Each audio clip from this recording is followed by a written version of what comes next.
इन चक्करों में अपने खुदा को, अपने गॉड को ना भूलना, वो असल है। इस जुल्म और ज्यादती को अगर यहाँ हो रहा है तो हम ऐसे अल्लाह को नहीं मानते। वो अच्छा काम करता है तो सवाब भी उसी को मिलता है, ऐसा नहीं कि उसका क्रेडिट अल्लाह ले जाता है और सवाब अपने आप को देता है। मैं समझता हूँ कि एथिज्म के पास इसके अलावा और कुछ है भी नहीं। तो क्या लगता है कि सिलसिला आगे बढ़ेगा, यहीं पर रुक जाएगा? मामला थोड़ा सा बिगड़ रहा है, ऑडियंस की तरफ से भी तो फौरन कंट्रोल किया। मैं उन्हें बार बार एकेडमिक माहौल में लाने की कोशिश कर रहा था, लेकिन समझ में नहीं आ रही। बहरहाल कि नहीं यही दुनिया है और उसके बाद आगे कुछ नहीं है, तो ठीक है फिर तो एथिस्टिक वर्ल्ड व्यू सही होगा। मैंने ये चीज़ अपने ओपनिंग स्टेटमेंट में पहले ही कही थी कि अगले 2 घंटे में आप देख लेंगे जनाब जावेद अख्तर साहब सिर्फ और सिर्फ इमोशनल आर्ग्यूमेंट देंगे, लॉजिकल आर्ग्यूमेंट नहीं देंगे।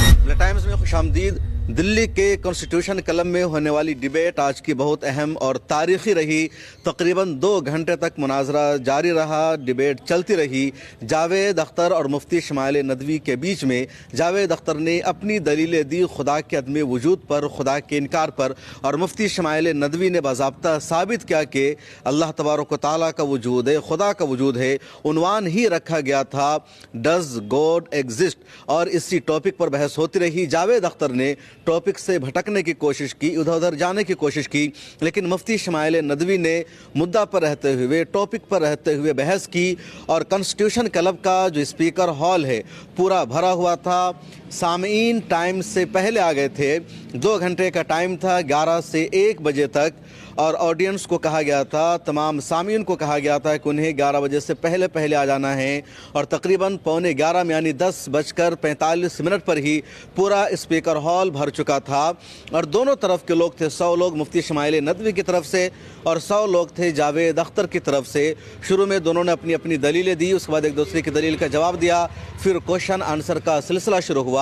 ऑडियंस में आए लोगों ने सवाल पूछा और दोनों लोगों ने जवाब दिया। सौरभ द्विवेदी जो लल्लन टॉप के फाउंडर और संपादक है, उन्होंने मॉडरेटर का फरीज़ा अंजाम दिया और सौरभ द्विवेदी की भी लगातार तारीफ की जा रही है।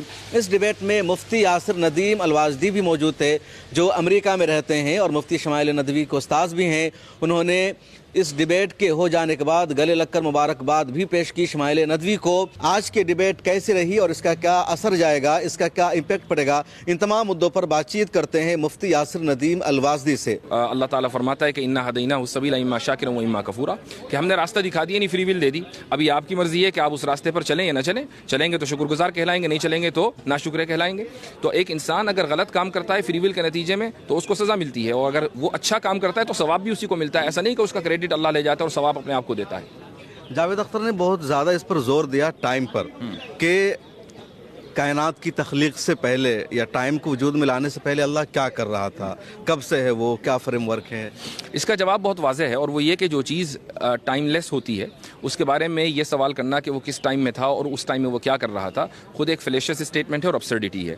तो खुदा ताला जो टाइम का खालिक है वो टाइम में कैसे हो सकता है? अगर आप मान लीजिए कोई पुर्जा बनाते हैं, आपने माइक बनाया, तो आप माइक के अंदर नहीं होंगे, माइक के बाहर ही होंगे। लेकिन चूंकि हमारे पास एक लिमिटेड लैंग्वेज है, ये हमारा लिमिटेशन, ये खुदा का कसूर नहीं है, तो उस लिमिटेड लैंग्वेज की वजह से हम बात मरतबा पहले और बाद का लफ्ज़ बोल देते हैं, हर जगह का लफ्ज़ बोल देते हैं। लेकिन हकीकत ये है कि खुदा न किसी मकान में है, न किसी ज़मान में है, वो टाइमलेस है और स्पेसलेस है, और उसके बारे में टाइम या स्पेस का सवाल करना ये बुनियादी गलती है। तो जावेद अख्तर रेप का बार बार जिक्र कर रहे थे कि रेप हो रहा है तो क्या खुदा जिम्मेदार है, नौज़ुबिल्लाहि मिन ज़ालिक, तो इसको कैसे जस्टिफाई करेंगे आप, क्या जवाब देंगे? जिम्मेदार खुदा किसी भी सूरत में नहीं हो सकता। मुफ्ती शमाइल साहब ने बड़ा अच्छा एक जवाब दिया था, और वो ये था कि एक अगर टीचर किसी अपने स्टूडेंट्स का एग्ज़ाम लेता है, वो मल्टीपल चॉइस क्वेश्चंस हैं, तो उसमें अगर 4 ऑप्शंस हैं तो एक ही तो सही है ना, बाकी 3 तो गलत हैं। तो आप टीचर को इल्ज़ाम नहीं ठहरा सकते कि भाई आपने 3 सवाल या 3 ऑप्शंस गलत कैसे डाल दिए। वो आपके इम्तिहान के लिए हैं। तो अगर वर्ल्ड व्यू ये है कि नहीं यही दुनिया है और उसके बाद आगे कुछ नहीं है, तो ठीक है फिर तो एथिस्टिक वर्ल्ड व्यू सही होगा। लेकिन अगर वर्ल्ड व्यू ये है कि हम कहीं से आए और कहीं हमें जाना है, तो फिर atheistic world view does not make any sense. अच्छा, इस तरह की जो डिबेट है हालिया दिनों में, जो मौजूदा सिनेरियो है, मुझे लगता है पहली मरतबा इस तरह की डिबेट हुई या काबिर की तारीख में तो इस तरह का है तस्करा।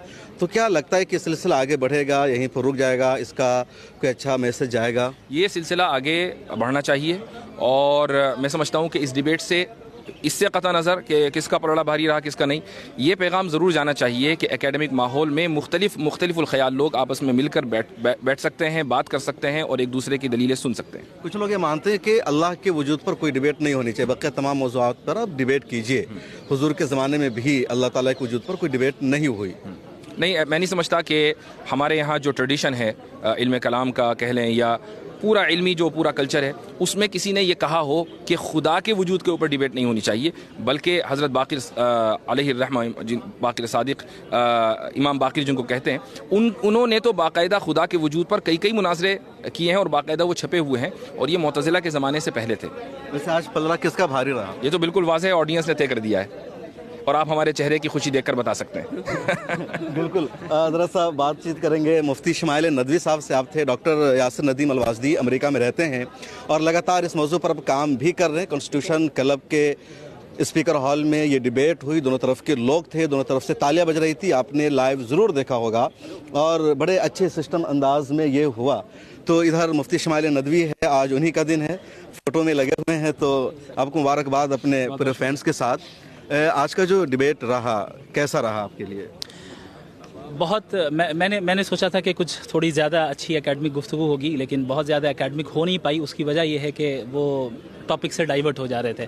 मैं उन्हें बार बार एकेडमिक माहौल में लाने की कोशिश कर रहा था, लेकिन उन्हें समझ में नहीं आ रही। बहरहाल ओवरऑल अच्छा रहा, और जिसे हम कहते हैं कि भाई बल नक़्ज़िफ़ु बिल-हक़्क़ि अलल बातिल फ़यदमग़ुहु फ़इज़ा हुवा ज़ाहिक़, तो महज़ अल्लाह का फ़ज़ल रहा, और हमारे जो असातिज़ा हैं और हमारी जो पूरी टीम है, जो स्टेज पे नज़र नहीं आई लेकिन पीछे बहुत काम कर रही थी, जिनमें आप भी हैं, तो जो इन तमाम हज़रात की दुआओं और मेहनतों का नतीजा है, अल्लाह रब्बुल आलमीन जज़ाए खैर दें। और सच ये है कि जो हक़ है वो वाज़े होकर रहता है। क्या आपको लग रहा था कि आपकी तैयारी पूरी है और वो तैयारी करके नहीं आए, यूं ही आ गए हैं? मैंने एक्सपेक्ट नहीं किया था कि जो है वो वही बातें करेंगे, और मैं समझता हूँ कि बातें पुरानी। हाँ, और मैं समझता हूँ कि एथिज़म के पास इसके अलावा और कुछ है भी नहीं। बस यही है प्रॉब्लम ऑफ ईविल। आप देख रहे होंगे कि बार बार वही चीज़ें जवाब के बाद भी उठाया जा रहा है। वो हुआ इमोशनल आर्ग्यूमेंट, कि आप इमोशन को ट्रिगर करें, उसको जो है आप जो है चाहें कि भाई लोग मुतासर हो, इमोशनल हो जाएं, लॉजिक का इस्तेमाल ना करें। तो ये हरबा हमेशा से रहा है एथिस्टिक वर्ल्ड व्यू का, तो बस वही रहा। सौरभ द्विवेदी बता रहे थे कल आप लोगों की बातचीत हुई थी, चाय पर मुलाकात हुई, तो वहाँ पर क्या बातचीत हुई थी? वहाँ पे बस ऐसे ही एक फ्रेंडली माहौल में हम लोगों ने गुफ्तगू की और एक दूसरे से तारुफ हुआ, और इसमें कोई शक नहीं कि बहैसियत इंसान बहुत अच्छे आदमी हैं जावेद अख्तर साहब, और बहुत रिस्पेक्टफुल अंदाज में उन्होंने गुफ्तगू की। हमने भी उनकी उम्र का लिहाज रखा, हमारे बड़े हैं, और मैं समझता हूँ कि आगे भी उनके साथ रब्ता रहेगा हमारा। तो इनिशिएटिव किसने लिया था कल की मुलाकात का? कल की मुलाकात का ये मुत्तफ़क़ अलैह इनिशिएटिव था दोनों की तरफ से। डिबेट से पहले एक मीटिंग एक बार बैठ जाएं, ताकि चूंकि फर्स्ट टाइम मुलाकात हो रही है तो यहाँ स्टेज में अनकंफर्टेबल फील ना हो, इसलिए आ जाएं। तो आपको लगता है कि आपने जो समझाया जावेद अख्तर पर कुछ असर पड़ा, उनके जो आए हुए लोग थे उन पर कुछ असर पड़ा? ये तो कुछ दिनों के बाद पता चलेगा अभी तो पता नहीं है। तो आगे ये डिबेट जारी रखनी है या सिलसिला यहीं पर बंद हो? देखिए, मैं समझता हूँ कि एकेडमिक अंदाज में और पीसफुल माहौल में इस तरह की डिबेट्स जारी रहनी चाहिए। ये नहीं कि हर बार मैं ही करूँ, बात करें, डिस्कशन हो, लड़ाई झगड़े नहीं होने चाहिए, जहाँ वायलेंस नहीं होना चाहिए। भाई आपका एक वर्ल्ड व्यू, हमारा एक वर्ल्ड व्यू, आइए एकेडमिक अंदाज में डिस्कस करते हैं कि कौन सा वर्ल्ड व्यू का ज़्यादा फ़ायदा है, कौन सा वर्ल्ड व्यू सही है।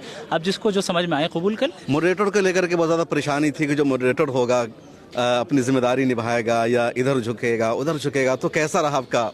सौरभ साहब को तो मैं मुबारकबाद दूंगा, और आज जो है उनके मुतालिक मेरे दिल में और कदर बढ़ी कि चूँकि ज़ाहिर उनसे पहले मुलाकात नहीं थी, तो एक अंदेशा था कि पता नहीं कैसा रहेगा, लेकिन बहुत ज़बरदस्त मॉडरेटर का रोल उन्होंने अदा किया, और पूरे टाइम का ख्याल रखा। जहाँ पर उन्होंने देखा कि मामला थोड़ा सा बिगड़ रहा है ऑडियंस की तरफ से भी, तो फ़ौरन कंट्रोल किया। बहुत अच्छा काम किया। तो मैं पूरे लल्लन टॉप टीम की जगह अगर कोई अपना तबसरा कर रहा तो वहाँ पर भी रोका उन्होंने, ऐसा नहीं कि उन्होंने उसको आगे बढ़ाया हो। जी हाँ। अच्छा, ये जो सारी डिबेट हुई तो इसकी पूरी तैयारी किस तरह हुई और आगे क्या प्लान है? जो आपका इदारा है वहीन फाउंडेशन, उसका मकसद क्या है, मिशन क्या है? वहीन फाउंडेशन का बुनियादी मकसद यही है जो आज हुआ है, कि एकेडमिक अंदाज में और इल्मी अंदाज में वेस्टर्न आइडियोलॉजीज़, जो एक खोखली आइडियोलॉजीज़ हैं, जो इंसानों को सही बिलीफ से दूर ले जा रही हैं, मटीरियलिज्म में मुब्तला कर रही हैं, साइंटिज़म में मुब्तला कर रही हैं,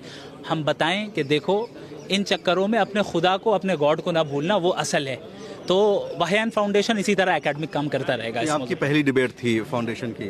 जी हाँ, पहली डिबेट थी। अच्छा, गज़ा के मसले पर उन्होंने आपको फंसाने की कोशिश की बार बार, गज़ा पर, रे पर भी, कि गज़ा में जो कुछ हो रहा है क्या इसके लिए अल्लाह जिम्मेदार है, खुदा जिम्मेदार है?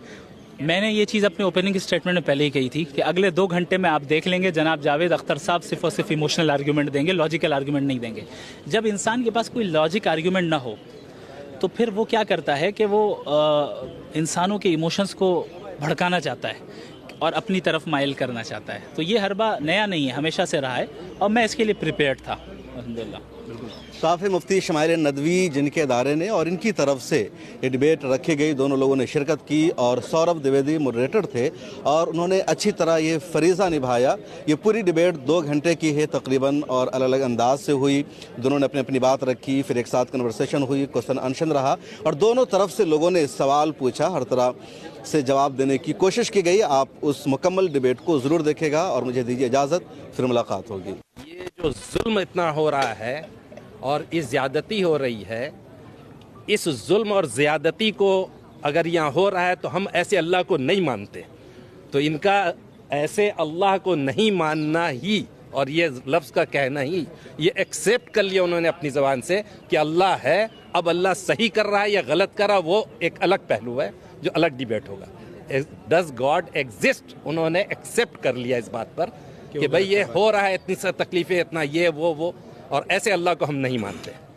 تو نہیں ماننا الگ چیز ہے, ماننا الگ چیز ہے, لیکن ان کے نہ ماننا ہی نے ثابت کر دیا کہ وہ اللہ ہے جس کو وہ نہیں مانتے. سائنس یہ پروف کرتی ہے کہ اس کے اندر بھی لائف ہے. دیکھیں جس طریقے سے ہمارے سینس آرگنز کی ایک لمیٹیشن ہے, لاجک کی بھی لمیٹیشن ہے, تو اس لمیٹیشن کے اندر جتنی چیزیں آتی ہیں, یعنی آپ اپنے لاجک اور عقل سے جتنی چیزوں کو جان سکتے ہیں جن میں ایگزسٹنس آف گاڈ بھی ہے, تو وہاں تو ہم لاجک کا استعمال کریں گے. لیکن جب ہم ایسی چیزوں کے متعلق ہم سے سوال کیا جائے جہاں ہم نہ اپنے سینس آرگنز کے ذریعے اسے جان سکتے ہیں نہ اپنے لاجک کے ذریعے جان سکتے ہیں, تو اب ہمیں تیسرا سورس آف نالج اختیار کرنا پڑے گا, اور وہ تیسرا سورس آف نالج گاڈ کی ریویلیشن ہے جو اپنے خاص بندوں کے اوپر وہ بھیجتا ہے. یہ اصل میں جاوید اختر صاحب ایک پرابلم میں مبتلا ہیں. اس پرابلم کا نام ہے سائنٹزم. سائنٹزم کہتے ہیں کہ آپ سائنس کو ہی واحد سورس آف نالج بتائیں. آپ بتائیے مورالٹی کو سائنس سے آپ ثابت کر سکتے ہیں؟ کبھی نہیں کر سکتے. سائنس کا مدار امپیریکل ایویڈنسز پر ہے. امپیریکل ایویڈنس سے مورالٹی ثابت نہیں ہوگی, امپیریکل ایویڈنس سے کانشیسنس ثابت نہیں ہوتی ہے, امپیریکل ایویڈنس سے لا آف کوزیلٹی ثابت نہیں ہوتا ہے. آپ کاز اینڈ ایفیکٹ کو تو دکھا سکتے ہیں لیکن ان دونوں کے درمیان جو ریلیشن ہے وہ خود میٹا فزیکل ہے. تو آپ ایسی چیز کا انکار کر رہے ہیں جو ہمارا لاجک خود بتا رہا ہے کہ میٹا فزیکل ریالٹی ایگزسٹ کرتی ہے. وہ کہہ رہے ہیں میٹا فزیکل ریالٹی مجھے نہیں پتا کیا ہوتا ہے. میں نہیں سمجھ سکتا کہ اس عمر میں آنے کے بعد میٹا فزیکل مطلب کوئی نہیں سمجھتا. سر بھوشیہ میں ایسی ڈیبیٹ کی اور سمبھاونا ہے؟ دیکھیں یہ ایک بہت بڑی خوبی ہے. میں جاوید صاحب کو بھی اپریشیٹ کروں گا, ان کی ٹیم کو بھی, کہ ہمارے ملک کے کیسے حالات ہیں آپ جانتے ہیں. ان حالات میں پیار محبت کے ساتھ بیٹھ کر اکیڈمک انداز میں ڈسکشن کر لینا, میں سمجھتا ہوں یہ مائل سٹون ہے, یہ بہت بڑا کام ہوا ہے. اور میں سمجھتا ہوں کہ ڈفرینٹ جو آئیڈیالوجیز ہیں سب کو لڑائی کرنے کے بجائے بھائی ایسے ہی بیٹھ کے پیار محبت سے بات کر لو نا, ساتھ میں کافی پیتے ہیں اور بات کر لیتے ہیں. آپ اپنی بات ثابت کریں, ہم اپنی بات ثابت کریں, پھر لیٹ آڈینس ڈیسائیڈ, جس کو جو سمجھ میں آئے وہ کریں. جس دن یہ ہم کرنے لگ جائیں اس ملک میں, یاد رکھیں اس ملک میں کوئی دنگا فساد نہیں ہوگا. مفتی صاحب ایک بیسک سا سوال اکثر جاوید صاحب یا ان جیسے اور بہت سارے لوگ ہیں جو اٹھاتے ہوئے نظر آتے ہیں کہ اگر واقعی گاڈ ایگزسٹ کرتا ہے تو پھر جو غلط کام ہے اس کو پرمیشن کیسے مل جاتی ہے؟ یہ ہم نے بتایا. دیکھیں بھائی بہت کئی بار سمجھایا, مجھے نہیں سمجھ میں آیا کہ ان کو کیوں نہیں سمجھ میں آ رہا ہے کہ ایگزامینیشن ہال میں ہم اور آپ یہاں اس دنیا میں یوں ہی نہیں آئے ہیں. ہمارا ورلڈ ویو, تھیسٹک ورلڈ ویو یہی ہے. ہم اس دنیا میں ایک پرپز کے تحت آئے ہیں اور اس پرپز کے تحت جب آئے ہیں تو ہم سب گاڈ کے سامنے اکاؤنٹیبل ہیں. اور ہماری اکاؤنٹیبلٹی ایول کے بغیر ہو سکتی ہے؟ ایک انسان کے پاس اگر ایول کرنے کا آپشن ہی نہ ہو, وہ تو مجبور ہو گیا نا اچھا کام کرنے پہ, تو فری ول کہاں رہا؟ لیکن ہم جانتے ہیں ہم اور آپ کے فری ول موجود ہے. تو خدا نے لکھا ہے نا. تو مقدر کا مطلب آپ کیا سمجھتے ہیں؟ مقدر کا مطلب یہ نہیں ہوتا ہے کہ تقدیر میں جو خدا نے لکھ دیا وہ فورس کر دیا.